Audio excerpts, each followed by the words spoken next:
What's up, Tailgaters? You're in the booth with Tailgate Nate today. Welcome to my channel. Bowl game preview predictions are continuing today with the Las Vegas Bowl from Las Vegas, Nevada. This one is going to pose some pretty interesting results, I think. It's the Utah Utes out of the Pac-12, again, going into the Big 12 next year. But for right now, out of the Pac-12, and the Northwestern Wildcats. How about that, huh?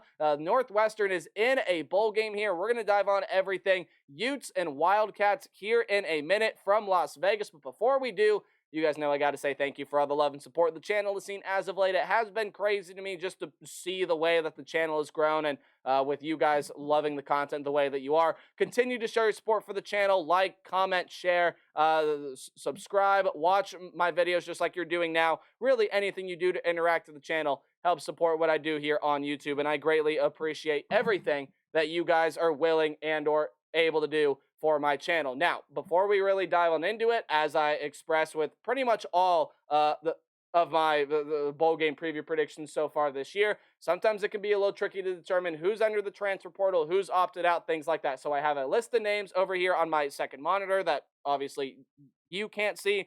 So Ute fans, Wildcat fans, if I miss a name or if there's a name that comes about that I don't really see or are not aware of as of recording this video, leave it in the comment section down below. It'd be greatly appreciated to hear whatever you guys have to say regarding this game. It should be a very fun one from Las Vegas. Let's go ahead and dive on into it. We got the Utes, we got the Wildcats. We're going to start with the designated road team in the Utah Utes. Really still surprised me that this team is not ranked, because I think this team is pretty darn good, and I think it's a lot better than people give them credit for this year. It seems like Utah just consistently gets harped on by injuries and other things that go on during the Ute season. But this year, especially, really got hampered without the passing threat of Cam Rising. Cam Rising was going to be the starting quarterback coming in to this year. It was a huge question mark whether or not he was going to play the season opener against Florida. Ended up not playing, and then ended up saying, hey, I won't be playing this year, but I'm coming back next year. So Ute fans have that to look forward to next year. But this year, mainly the quarterback position has been led by Bryson Barnes, and it will be in this game here because Nate Johnson has entered the transfer portal. But Bryson Barnes, 1,517 yards,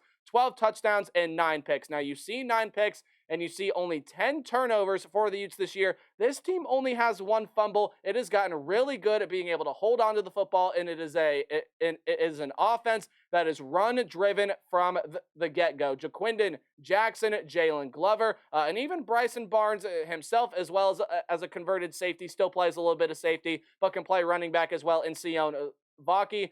You have 742 yards to Jackson, 513 yards to Glover, 317 yards to Vaki, 267 yards to Barnes, and then combined between the 4 of them there, doing some quick math, that's 11 rushing touchdowns. So this team's MO is rushing the football. They don't turn the football over. The offensive line is pretty solid. A third down offense that is really pretty good, but you also can't discount the passing game because they do have some good weapons out there, such as Devon Vele, Money Parks, and Mikey Matthews, as well as a guy by the name of Munir McClain as well. When you go ahead and move forward into the defensive side, this is where Utah shines, and it's where they've shined throughout the entirety of the Kyle Whittingham era, because this is a defensive-led team, and they have an absolute ton of weapons here. And actually, now that I go back to the offense, I did forget to note that Devon Vele has opted out here of this game. He will not be playing. Now, to my knowledge, defensively,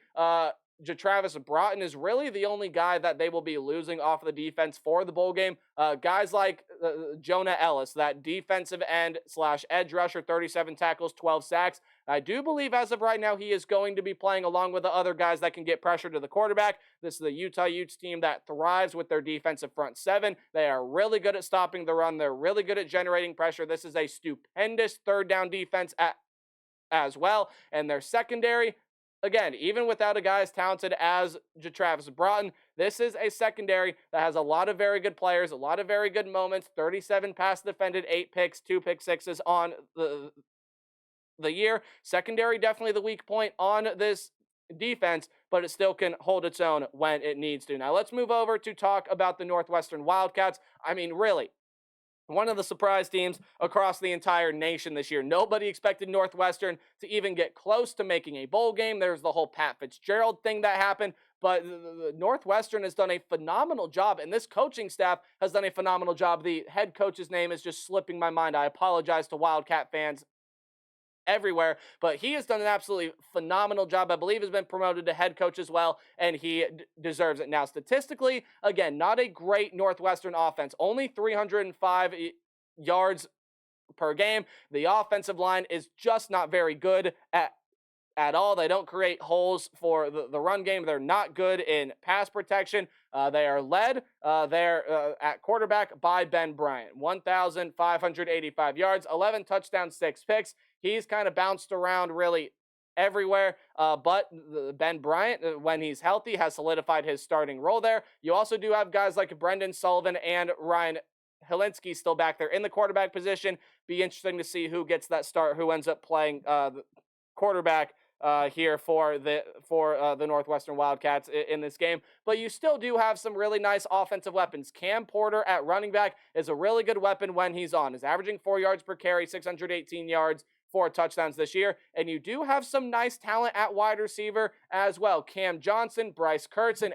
AJ Henning lead a wide receiver room that, look, is not the best downfield passing attack. However, they can hit their shots, but yards after the catch are what really helps drive this pass unit forward. But the one thing that you really need to key on with this Northwestern offense, they don't turn the football over. Only 9 turnovers so far on the season. That is why Northwestern has remained in games. And it's not only because the offense is not turning the football over, it's because the defense is forcing turnovers. They have a plus 10 turnover margin. That has helped them pull off a couple of upsets, helped them go on a pretty lengthy win streak here to solidify a winning record so far this season. However, the third down defense is not that great. The rush defense is not that great. And while the secondary has moments, they are susceptible to giving up the big play. I think they have enough of a pass rush to matter here in this game and to make things really difficult for the Utes working, whether it be their run game or their pass game. But Northwestern's offense, I think, is really going to have to shine here against the Utes defense that is really, really good. It leads me into my keys to the game, your what to watch for, just really things I think you should keep an eye on while you're paying attention here to this game. Let's start with the designated road team, the Utah Utes. Bryson Barnes, with all likelihood, will be the starting quarterback here in this game. He cannot turn the football over. Interceptions have plagued Bryson Barnes at points throughout the season. Again, has 9 interceptions coming into the game. He needs to be able to limit those. He can't turn the football over because, again, turnovers is what really helps out Northwestern. Turnovers is what keeps Northwestern in the game. And if Bryson Barnes doesn't turn it over, you really don't give a whole lot of shot for Northwestern to remain in this ball game. A ball game that I think a lot of college football fans will look at and say, hey, this is the game that Utah probably should win, right? The run game is going to dictate the tempo of this game for Utah, and offensively and defensively. This is a team that loves to control time of possession. They're one of the best teams in the country at doing so. And look, Bryson Barnes is going to need to game manage enough. He's going to need to hit some shots. He's going to need to hit some throws.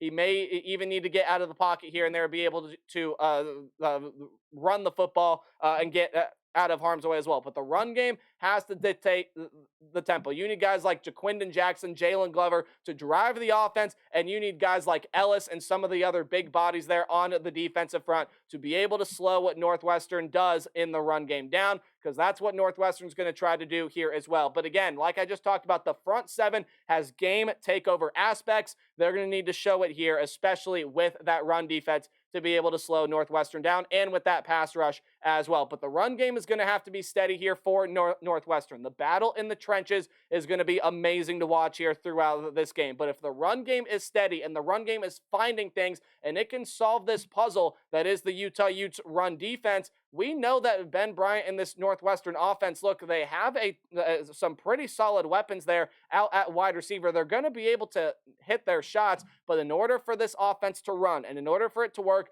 the offensive line needs to win the line of scrimmage battle. And maybe they don't need to win the line of scrimmage battle, but they need to be able to limit the pressure that Utah is able to bring. They need to be able to limit what Utah is able to do in terms of being able to create havoc in the backfield. So the offensive line has got to find a second gear. It's got to be able to step up and really quite a big way. But I think time of possession is what is going to sink Northwestern here. I think I have no doubt that Northwestern is going to win the turnover battle here. I think Bryson Barnes is going to make a mistake or two that may look like it's going to put Utah in a pretty deadly situation. But this Northwestern offense, even with how not great the Utah offense is, especially knowing that Cam Rising, again, has been out for this entire year, Bryson Barnes makes enough plays to matter offensively, and I think this Northwestern defense is going to be reeling. While Northwestern may force a takeaway or two,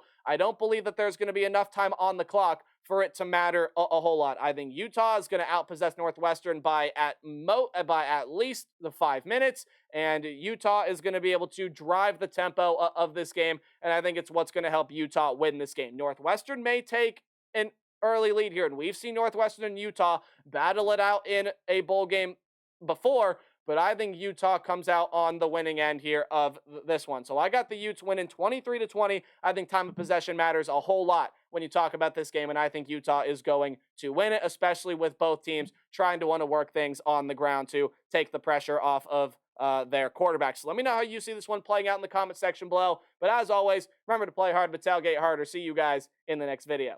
Goodbye.